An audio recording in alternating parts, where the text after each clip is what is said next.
വ്യോമയാന രംഗത്ത് ഇന്ത്യ ഒരു ഗെയിം ചേഞ്ചറായി ചരിത്രം തിരുത്തി കുറിക്കാൻ വീണ്ടും തയ്യാറെടുക്കുകയാണ്. അതും US കണ്ണുരുട്ടൽ ഒന്നും വകവയ്ക്കാതെ റഷ്യയുടെ ഒപ്പം ചേർന്നുകൊണ്ട്. റഷ്യൻ പങ്കാളിത്തത്തിലുള്ള ആദ്യത്തെ യാത്രാ വിമാന നിർമ്മാണം അത് ഇന്ത്യ യാഥാർത്ഥ്യമാക്കാൻ പോകുകയാണ്.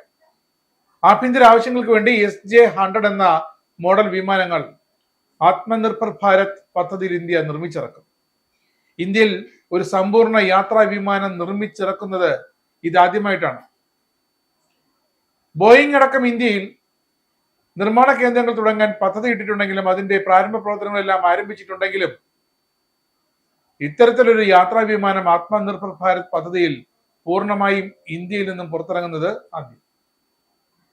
ഇന്ത്യൻ വ്യോമയാന ചരിത്രത്തിൽ ഒരു പുതിയ അധ്യായം കുറിക്കാൻ പോകുകയാണ്. അങ്ങനെ രാജ്യത്തെ ആദ്യമായി യാത്രാ വിമാനങ്ങൾ നിർമ്മിക്കാൻ പൊതുമേഖലാ സ്ഥാപനമായ ഹിന്ദുസ്ഥാൻ എയറോനോട്ടിക്കൽ ലിമിറ്റഡും റഷ്യൻ കമ്പനിയായ യുണൈറ്റഡ് എയർക്രാഫ്റ്റ് കോർപ്പറേഷനുമായി ഇത് സംബന്ധിച്ച് മോസ്കോയിൽ വെച്ചാണ് കരാർ ഒപ്പിട്ടത്.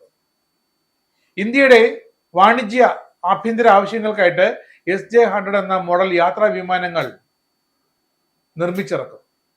ഹ്രസ്വദൂര സർവീസുകൾക്ക് അനുയോജ്യമായ 2 എഞ്ചിനുള്ള വിമാനങ്ങളാകും ലോകത്തെ മറ്റ് ആവറേജ് വിമാന കമ്പനികളുടെ പക്കലുള്ള വിമാനങ്ങൾക്ക് തുല്യമായ വിമാനങ്ങൾ. അത്ര നിസ്സാരനല്ല റഷ്യൻ കമ്പനി. നിലവിൽ ഈ ശ്രേണിയിലുള്ള 200-ലധികം വിമാനങ്ങൾ യുണൈറ്റഡ് എയർക്രാഫ്റ്റ് കോർപ്പറേഷൻ നിർമ്മിച്ച് വിവിധ രാജ്യങ്ങളുടെ എയർലൈനുകൾക്ക് കൈമാറിയിട്ടുമുണ്ട്.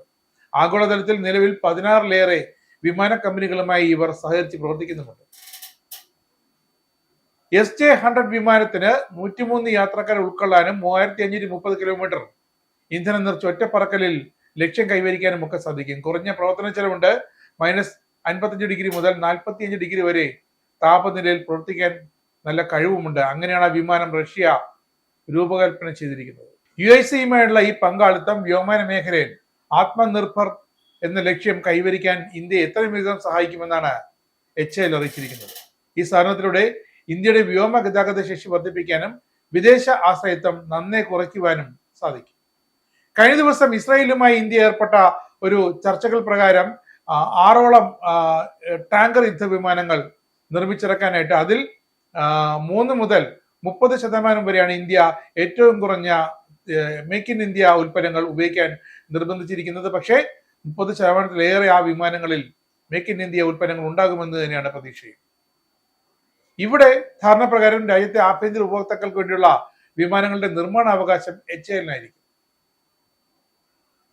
കേന്ദ്ര സർക്കാരിന്റെ ഉഡാൻ പദ്ധതിക്ക് കീഴിൽ ഈ വിമാനങ്ങൾ പറപ്പിക്കാൻ സാധിക്കുമെന്നാണ് ഇപ്പോൾ ഏറ്റവും പുതിയ വിവരം ലഭിക്കുന്നത്. കേന്ദ്ര സർക്കാരിന്റെ ഈ പദ്ധതി പ്രകാരം സബ്സിഡിയുടെ ആകും ഈ വിമാനങ്ങൾ വിവിധ വിമാന സർവീസുകൾ ഉപയോഗിക്കുക. അടുത്ത 10 വർഷത്തിനിടെ ആഭ്യന്തര യാത്രകൾക്കായി 200-ലധികം ഇത്തരം വിമാനങ്ങൾ ഇന്ത്യയിൽ തന്നെ നിർമ്മിച്ചിറക്കുമെന്നാണ് ഇപ്പോഴത്തെ കണക്കുകൂട്ടൽ. അതാണ് പ്രാഥമിക ഘട്ടത്തിൽ 20-30 വിമാനങ്ങളാകും പുറത്തിറങ്ങുക. അതിനുശേഷം ഘട്ടം ഘട്ടമായി ഇത് 200 എന്ന ലക്ഷ്യത്തിലേക്ക് നീങ്ങും. സിവിൽ ഏവിയേഷൻ മേഖലയിൽ ആത്മനിർഭർ ഭാരതിന്റെ ഏറ്റവും വലിയ പദ്ധതിയാകും അങ്ങനെയാണെങ്കിൽ ഇന്ത്യ റഷ്യയും സംയുക്തമായി നടപ്പാക്കുക.